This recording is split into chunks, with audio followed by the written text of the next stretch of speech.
महलों से मेरा परिचय हो, पैसों से मेरा परिचय हो, रिश्तेदारों से मेरा परिचय हो, 2 कौड़ी के सर्टिफिकेट से मेरा परिचय हो, घरों से मेरा परिचय हो, चमड़ों से मेरा परिचय हो, कपड़ों से मेरा परिचय हो।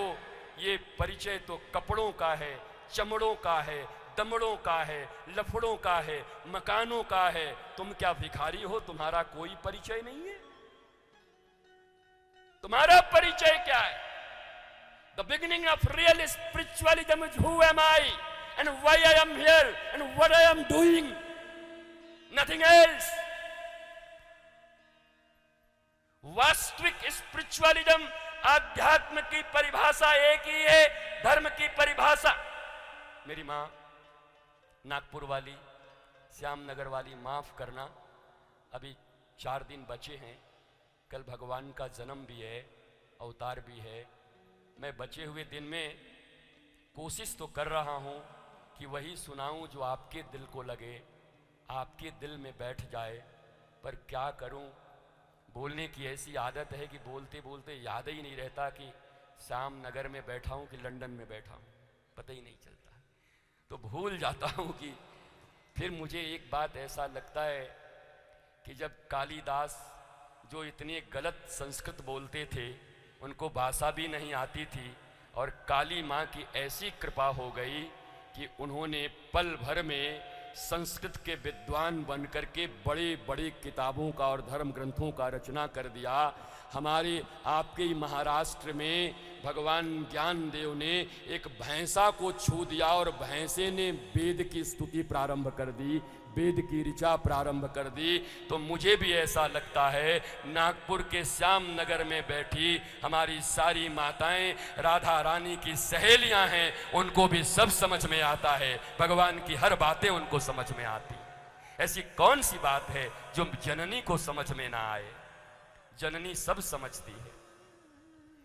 भले ही बैठ करके इतना बकबक कर रहा हूं, पर आया तो आपके ही गर्भ से हूं, मैया के गर्भ से ही तो आया हूं ना, माई के कोख से तो ही आया हूं ना, तुम्हारी गोद में ही तो खेल कर बड़ा हुआ हूं ना। हमारी माँ भी तो कान पकड़ के चपत लगाती होगी, हमें भी तो दूध पिलाती होगी, हमें भी तो रात भर सुलाती होगी। इसलिए हे माँ, अगर तुम्हारा बच्चा इतना बोल सकता है, तुम तो जननी हो, तुम क्या नहीं समझ सकती और क्या नहीं बोल सकती? तुम तो माँ हो, मातृ स्वरूपा हो। भारत में माताओं की पूजा है। इस फोन के क्या उपयोग हैं तुम्हारे पास?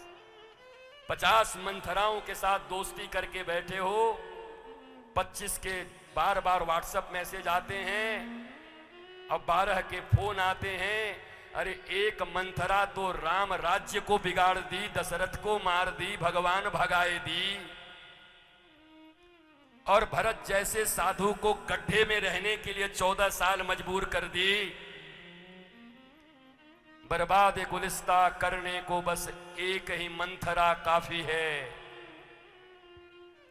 और जिनके मित्रों में मंथराओं की संख्या ही ज्यादा है, उस आदमी का अंजाम क्या होगा? क्या होगा उसकी जिंदगी का?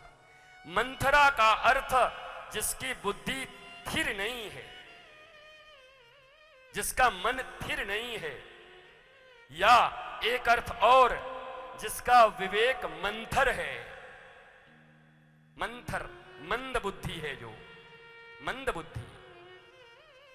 ऐसा नहीं कि मंथरा कोई लेडीज है, मंथरा कोई माताई है, मंथरा कोई हमारे नारी है। मंथरा बुद्धि है, वो स्त्री में भी है और पुरुष में भी है। और मैं तो सबसे बड़ा मंथरा अपने मन को ही मानता हूं। मैं और मेरा मन मंथरा नंबर 1। ये मन ही तो तुम्हें इतना बंधन में रखा है।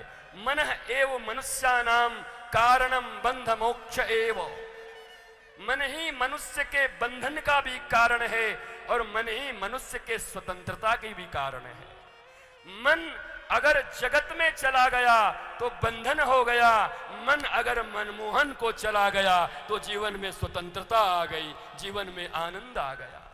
चाबी वही होती है, बाईं तरफ कर दो, बंद हो जाए, दाहिनी तरफ कर दो खुल जाए, चाबी एक ही है, चाहो तो बंद कर दो, चाहो तो खोल दो, मन भी वही चाबी है।